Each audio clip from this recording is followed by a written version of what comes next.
مسلم یہ صدا یا باب دل حسین اعوذ باللہ من الشیطان الرجیم، بسم اللہ الرحمن الرحیم۔ السلام علیکم ناظرین، میں امید کرتا ہوں کہ آپ تمام کے تمام خیر و عافیت سے ہوں گے۔ تو ناظرین، جیسا کہ آپ جانتے ہیں کہ آج کا جو دن ہے یہ مخصوص ہے شہادت حضرت مسلم علیہ السلام سے۔ تو آنے والے چند وقفے میں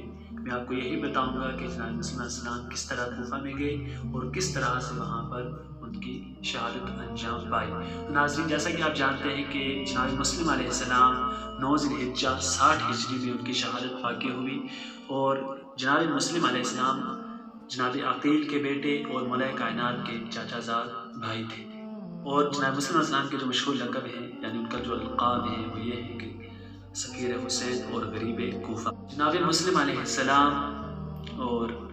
ان کو امام حسین علیہ السلام نے اپنا سفیر بنا کر کوفے کی جانب بھیجا، اور جب امام حسین علیہ السلام نے جناب مسلم کو کوفے میں اپنا سفیر بنا کر بھیجا تو اس وقت جناب مسلم مکہ میں تھے، اور بھیجنے کا مقصد یہ تھا کہ کوفیوں نے امام حسین علیہ السلام کی خدمت میں 12,000 خط پیش کیے، جس کے بعد امام حسین علیہ السلام کو یہ فیصلہ لینا پڑا کہ آخرکار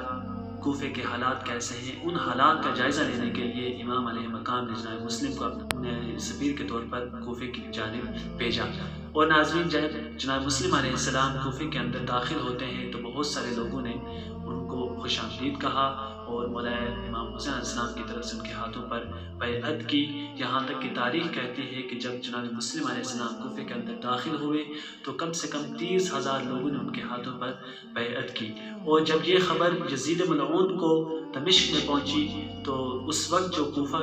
کوفے کے گورنر تھے وہ نعمان تھے، مگر یزید نے فوراً ابن زیاد کو بصرہ میں یہ حکم دیا کہ ابن زیاد تم کوفے میں جا کر گورنر کا جو عہدہ ہے اس کو سنبھالو اور جناب مسلم کے سر کو کاٹ کر میرے سامنے پیش کر دو۔ تو ناظرین، جناب مسلم علیہ السلام اپنے اس کام میں مشغول تھے، لوگوں کو امام حسین علیہ السلام کی جانب سے دعوت دے رہے تھے کہ وہ دین حق پر آ جائیں اور جو اصل راہ ہے اس پر چلیں۔ مسلم علیہ السلام جناب مختار ابن عبیدہ ثقفی کے گھر میں اس وقت تشریف فرما تھے، مگر جب ابن زیاد کوفے کے اندر داخل ہوتا ہے اور اس کے بعد جناب مسلم علیہ السلام اپنے جناب مختار کے گھر کو چھوڑ کر صحابی رسول ہانی نام کا ایک شخص تھا اس کے یہاں تشریف فرما ہوئے۔ مسلم ہانی کے گھر میں رہتے تھے، تو یہ خبر جب ابن زیاد کو پہنچی تو اس نے آ کر ہانی سے یہ پوچھا کیا مسلم تمہارے گھر میں تشریف فرما ہے؟ تو ہانی نے اس چیز کا انکار کر دیا۔ تو بعد میں ان کو گرفتار کر لیا گیا، یہاں تک کہ ان کی عمر جو ہے تاریخ کے اعتبار سے 90 سال کی تھی، جو کہ صحابی رسول تھے، اور ان کو سزا کے طور پر کم سے کم 500 کوڑے مارے گئے۔ اس کے بعد جب وہ بے ہوش ہو جاتے ہیں تو ان کے سر کو ان کے تن سے طلب کر دیا جاتا ہے، اور اس کے بعد یہ حکم ہو گیا کہ جو بھی جناب مسلم علیہ السلام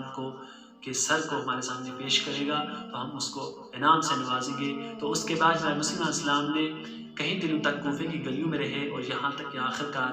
جب ایک عورت کو پتہ چلتا ہے کہ یہ مدینۃ الرسول یعنی رسول کے رشتہ داروں میں سے ہیں اور امام حسین علیہ السلام کے سفیر بن کے کوفہ میں آئے ہیں، تو اس عورت نے جناب مسلم علیہ السلام کو اپنے گھر میں بنا دی، مگر اس عورت کا ایک بیٹا جس کا نام طوعا تاریخ کے اعتبار سے ہے، اور اس کو جب یہ خبر ہوئی کہ مسلم میرے گھر میں موجود ہیں تو اس نے انعام کی لالچ میں آ کر ابن زیاد کو یہ خبر دے دی کہ مسلم میرے گھر میں تشریف فرما ہے۔ اور اس کے بعد ابن زیاد نے کم سے کم 30,000 کا لشکر جناب مسلم علیہ السلام کو شہید کرنے کے لیے اس عورت کے گھر میں بھیج دیا، اور جب یہ لشکر اس عورت کے گھر کے سامنے آ کر کھڑا ہوا تو جناب مسلم علیہ السلام نے اس چیز کا خیال کیا کہ میری وجہ سے ایک عورت کی اگر عزت پامال ہوتی ہے تو میں بالکل ایسا نہیں ہونے دوں گا۔ اس کے بعد جناب مسلم علیہ السلام نے گھر کو ترک کیا، اور ترک کرنے کے بعد گھر کے باہر جا کر جنگ کرنے لگے۔ مسلم علیہ السلام نے ایسی جنگ کی کہ جو بنی ہاشم جس کے لیے بنی ہاشم مشہور ہے، مگر آخرکار ایک نہتہ اور ایک بھوکا اور پیاسا انسان کب تک لڑتا، یہاں تک کہ 3,000 کے لشکر میں سے سینکڑوں کو جناب مسلم علیہ السلام نے مار گرائے۔ بعد جناب مسلم علیہ السلام کو گرفتار کر دیا گیا، اور جب جناب مسلم کو ابن زیاد کے سامنے پیش کیا گیا تو جناب مسلم علیہ السلام نے چند نصیحتیں کی، اور اس کے بعد جناب مسلم کو دارالعمارہ کی چھت سے گرا کر آپ علیہ السلام کو شہید کر دیا گیا، اور آپ کے سر کو تن سے جدا کر یزید ملعون کے سامنے دمشق میں بھیجا گیا اور آپ کے جسم کو دربار کے دروازے کے اوپر لٹکا دیا گیا تاکہ کوئی بھی انسان بنی ہاشم اور اہل بیت علیہ السلام کی حمایت نہ کر سکے. اگر جو بھی کرے گا تو ہم اس کا یہ حال کر دیں گے. جناب مسلم علیہ السلام کی لاش اس دروازے کے اوپر اس طرح کے کچھ حقائق کو بیان کر رہی تھی. تو ناظرین، اس طرح سے سفیر حسین علیہ السلام کوفے میں آ کر اپنی وفا کا ثبوت دیا اور امام حسین علیہ السلام کے اوپر اپنی جان کو نچھاور کر دیا. مسلم علیہ السلام پہلے انسان ہیں کہ جنہوں نے فرزند رسول حضرت امام حسین علیہ السلام کے اوپر اپنی جان کو قربان کر دیا. اور یہ بھی کہنا مناسب ہے کہ جناب مسلم علیہ السلام وہ شخص ہیں کہ جنہوں نے امام حسین علیہ السلام کے اوپر اپنے پورے گھر بار یہاں تک اپنے بچوں کو بھی شہید کر دیا گیا. تو اس طرح جناب مسلم علیہ السلام نے اپنی وفاداری کا ثبوت دیا اور حق کی راہ میں اپنی جان کو قربان کر دیا. اور ناظرین، اس کے ساتھ ساتھ جیسا کہ آپ جانتے ہیں کہ روز عرفہ، ناظرین آج کے دن کی کچھ اور بھی خصوصیات ہیں، یعنی 9 ذی الحجہ، اور آج کا دن جو ہے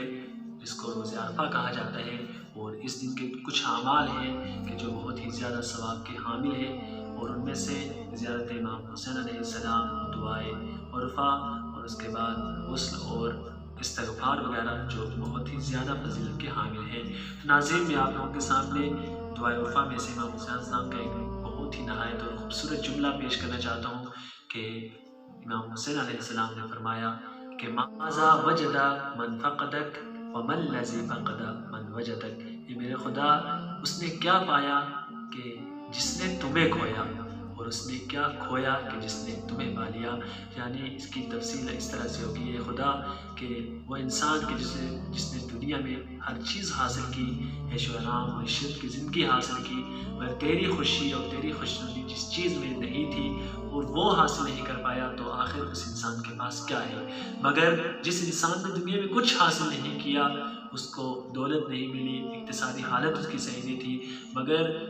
وہ کام کرتا رہا کہ جس میں تیری خوشی تھی، تو آخرکار اس نے کیا کھویا. تو اس طرح کا ایک کتنا خوبصورت جملہ ہے کہ جو اپنے اندر ایک بہت ہی بڑے حقائق کو چھپائے بیٹھا ہے. تو ناظرین، آج کے لیے اتنا ہی. انشاءاللہ ہم پھر آپ کی خدمت میں حاضر ہو جائیں گے. تو ناظرین، میں گزارش کرنا چاہتا ہوں کہ آپ ہمارے اس چینل کو سبسکرائب کیجئے، شیئر کیجئے اور دیکھیے، اپنے دوستوں کو بھی دکھائیے. اور مزید اگر آپ کو کوئی سوال کرنا ہو یا ہمارے اس پروگرام کا حصہ بن سکتا ہو، تو ناظرین نیچے دیے گئے نمبرات پر ہم سے رابطہ کر سکتا ہے. تب تک کے لیے خدا حافظ.